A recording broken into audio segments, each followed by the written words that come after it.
Students, in this class, we are going to discuss about Section 9. Section 9 of Negotiable Instruments Act 1881 tells us about who is holder in due course. आप सब जानते हैं last session में मैंने आपके साथ section 8 discuss किया था of NI act and section 8 was about who is holder of negotiable instruments कौन होता है और इस डेफिनेशन में हम किस किस पर्सन को इंक्लूड करते हैं. What are the other names that can be given to the holder of any instrument. So section 8 जानने के लिए you can go on the top, see this session and then you can get a clear idea about holder कौन होता है. अब जैसा आपको समझ में आ चुका है कि होल्डर ऑफ नेगोशिएबल इंस्ट्रूमेंट्स एक ऐसा पर्सन है जो कि इंस्ट्रूमेंट नेगोशिएबल इंस्ट्रूमेंट को पोजेस करता है या जिसको ये राइट होता है कि वो उस इंस्ट्रूमेंट के थ्रू पैसा या पेमेंट रिसीव कर सकता है. That person is the holder. Sorry. So in section 9 we are going to discuss about holder in due course. जैसे ही holder है, same as it is, one more term is used for the person who is termed as holder in due course. During that course or you can say pathway of payment until the payment is received, जिस person के पास वो payment receive करने का हक मिलता रहता है वो होल्डर इन ड्यू कोर्स बनता जाता है. So let's discuss this in detail. Section 9 हमें डिफाइन करता है that holder in due course means ऐसा कोई भी person who for consideration becomes the possessor of the promissory note, bill of exchange और चेक.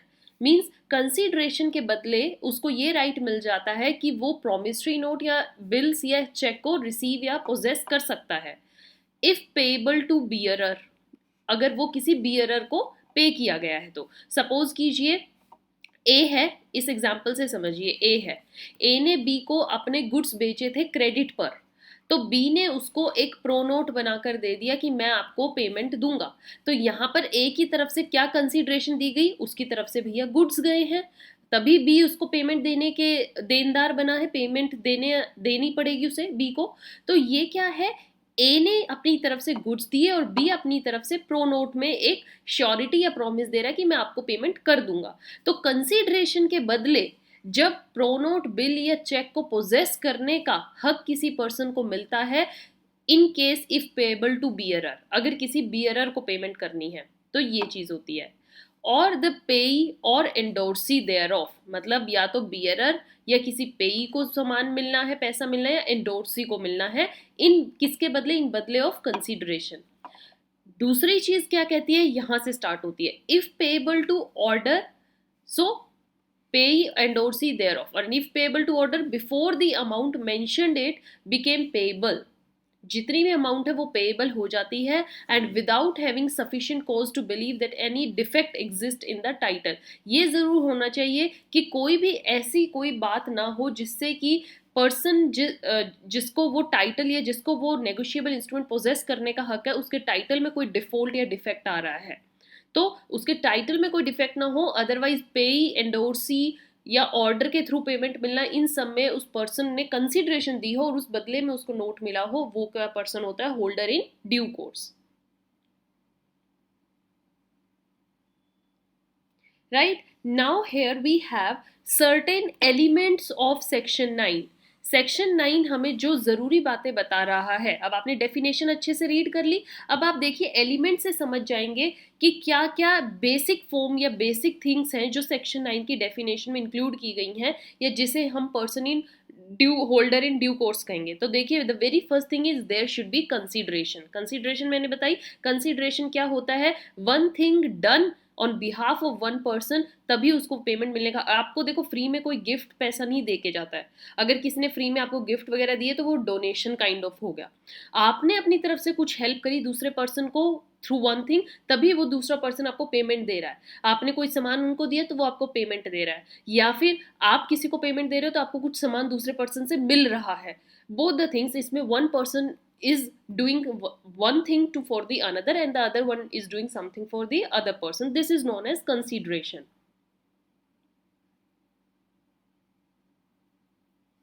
तो यहाँ कंसिडरेशन में यही बोला गया कि a negotiable instrument contains a contract negotiable instrument एक तरीके का कॉन्ट्रैक्ट ही होता है and therefore must be supported by consideration. मैंने आपको बताया था जब हमने कॉन्ट्रैक्ट एक्ट किया था डियर स्टूडेंट, पर यहाँ पे एक नई चीज आ गई है। आप कहोगे कि मैम कॉन्ट्रैक्ट एक्ट भी हमें समझाओ या हम कॉन्ट्रैक्ट एक्ट थोड़ा भूल गए हैं, तो on the top you can see complete playlist of contract act जिसको हमने अभी रिसेंटली कंप्लीट किया है, और उसमें आप जाकर ये सेशन देख सकते हो कंसीडरेशन से रिलेटेड। या फिर अगर आपको कंसीडरेशन पर सेपरेटली ही सेशन देखना है तो on the top you can see this session जिसमें मैंने कंसीडरेशन को डिटेल में समझाया, व्हाट इज द वैल्यू या why it is so necessary. एक कंसीडरेशन के बिना कॉन्ट्रैक्ट इज नथिंग।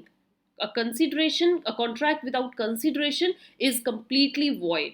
तो कंसीडरेशन होनी जरूरी है तभी वो कॉन्ट्रैक्ट होता है, क्योंकि नेगोशिएबल इंस्ट्रूमेंट एक तरीके का कॉन्ट्रैक्ट है जिसमें one person binds the other person, एक पर्सन को बाइंड करता है कुछ परफॉर्म करने के लिए लेटर ऑन।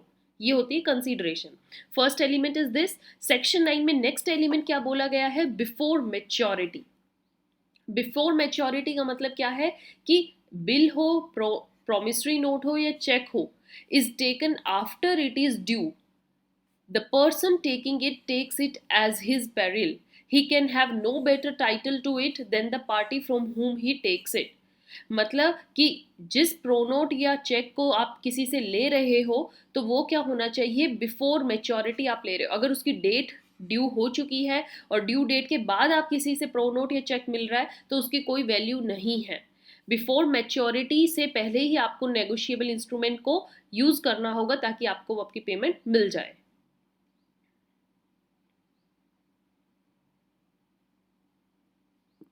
नेक्स्ट थिंग यहाँ पर क्या बोली गई है dear students? That instrument acquired after dishonour और व्हेन ओवरड्यू। मतलब ऐसा कोई भी इंस्ट्रूमेंट जो कि क्या हो चुका है? ओवरड्यू, मतलब डेट जिसकी निकल चुकी है, या डिसऑनर टाइम की वजह से उसको डिसऑन कर दिया गया है। तो इस केस में क्या होता है? Holder of negotiable instrument who has acquired it after dishonour होने की वजह से, या whether by non accept. Dishonour क्यों होता है? या तो दूसरे पर्सन ने नॉन एक्सेप्ट किया है। सपोज आपने ए ने बिल बना के दिया बी को कि इस बिल पर साइन करके दो ताकि मैं इसको एज अ प्रूफ यूज करूं, तुम्हें मुझे बाद में पेमेंट करनी है। बी ने सपोज कीजिए उस बिल को एक्सेप्ट ही नहीं किया, मैं नहीं एक्सेप्ट कर रहा है, जाओ मैं साइन नहीं कर रहा। तो ये केस क्या हुआ? डिसऑनर का हुआ। तो डिसऑनर नॉन एक्सेप्टेंस या नॉन पेमेंट की वजह से, जो जैसे प्रोनोट आया उसमें प्रॉमिस किया गया था 3 महीने बाद आपकी पेमेंट दूंगा, तीसरा महीना जब खत्म हो गया तो ए सपोज अपनी पेमेंट लेने गया बी को, बी ने मना कर दिया, एज सच मैंने कोई आपको प्रॉमिस दिया ही नहीं था, दिस इज फ्रॉड। तो यहाँ पर नॉन पेमेंट या नॉन एक्सेप्टेंस की वजह से अगर कुछ भी डिसऑनर होता है या फिर ओवर ड्यू डेट निकल जाती है, तो ऐसा कोई भी इंस्ट्रूमेंट किसी पर्सन के पास है, he has only as against the other parties the right thereon of his transferor। Means with the notice thereof, आपने दूसरे पर्सन को नोटिस दिया है डिसऑनर या ओवरड्यू होने का कि आप इसको खराब कर रहे हो, आप पेमेंट नहीं दे रहे, लेट हो रहा है, मेरा इंस्ट्रूमेंट वैल्यू का नहीं रहेगा। आपने अगर दूसरे पर्सन को नोटिस दे दिया है या फिर मेच्योरिटी के बाद, has only as against the parties the right there of the transferor. आपके पास सिर्फ एक ट्रांसफरर का ही राइट्स रह जाते हैं। ओके तो यहाँ पर नोटिस देना बहुत जरूरी है, अदरवाइज उसकी कोई वैल्यू नहीं रहेगी। नेक्स्ट एलिमेंट यहाँ पर क्या कहता है students? Complete and regular. The third requirement is that जो इंस्ट्रूमेंट होना चाहिए negotiable instrument holder in due course के लिए एक कंप्लीट और रेगुलर फॉर्म में होना चाहिए। उसमें कोई भी चीज़ ऐसी ना हो आधी अधूरी लिखी हो, यूनामेंगिस को टर्म है कोई। And the face for this purpose includes back also. अगर कुछ भी किसी इंस्ट्रूमेंट के बैक में लिखा हो, जैसे चेक पे लिख देते ना पीछे हम किसी को जब ट्रांसफर करते हैं तो अपने अकाउंट डिटेल्स ये सब, वो भी मेंशन होना चाहिए। It is the duty of any person who takes negotiable instrument, duty उसी पर्सन की है जिसने नेगोशिएबल इंस्ट्रूमेंट लेना है कि वो प्रॉपरली चेक करके ले। कल अगर उसमें कोई भी कमियां आती है तो आप वो इशू बार बार उठा नहीं सकते हो। He will not become holder in due course. आप ड्यू कोर्स के होल्डर नहीं बनोगे अगर कोई भी चीज़ इनकम्प्लीट या इरेगुलर है। Next element good faith. Good faith क्या कहता है? That there are 2 methods of ascertaining persons good faith. एक एलिमेंट ये भी होना चाहिए कि अगर आपको किसी से नेगोशिएबल इंस्ट्रूमेंट मिला है वो गुड फेथ में मिला हो। और गुड फेथ चेक करने के आपके पास 2 तरीके हैं, सब्जेक्टिव एंड ऑब्जेक्टिव। सब्जेक्टिव तरीका क्या कहता है, it taste requires holders honesty, उसने कितनी ऑनेस्टी उसमें है, कितनी ऑनेस्ट तरीके से उसने वो इंस्ट्रूमेंट अपने पास रखा है, कैसे उसको मिला है। एंड ऑब्जेक्टिव टेस्ट हमें बताता है due care and caution, weather he is exercising complete care and complete caution while using that instrument. That is the must thing. So I hope dear students आपको ये चारों एलिमेंट्स बहुत अच्छे से समझ में आ गए हैं। डेफिनेशन क्या है, होल्डर इन ड्यू कोर्स हम किसे कहेंगे, he is just like the holder only. Holder in due course सिर्फ वो पर्सन होता है जिसको होल्डर से एक टाइटल मिला है कि तुम भी पेमेंट रिसीव कर सकते हो।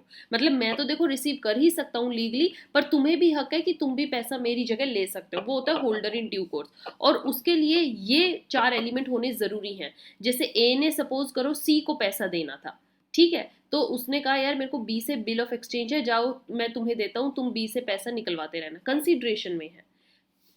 I hope these four things are very clear to you, and with this session came to end. Dear students, I hope you enjoyed this. Read it with me. Very important topics are going on. Don't skip any one. You can mail us if you have any queries, any doubts, and you can follow us on Telegram and Instagram. Till then, keep watching, keep sharing. Thank you.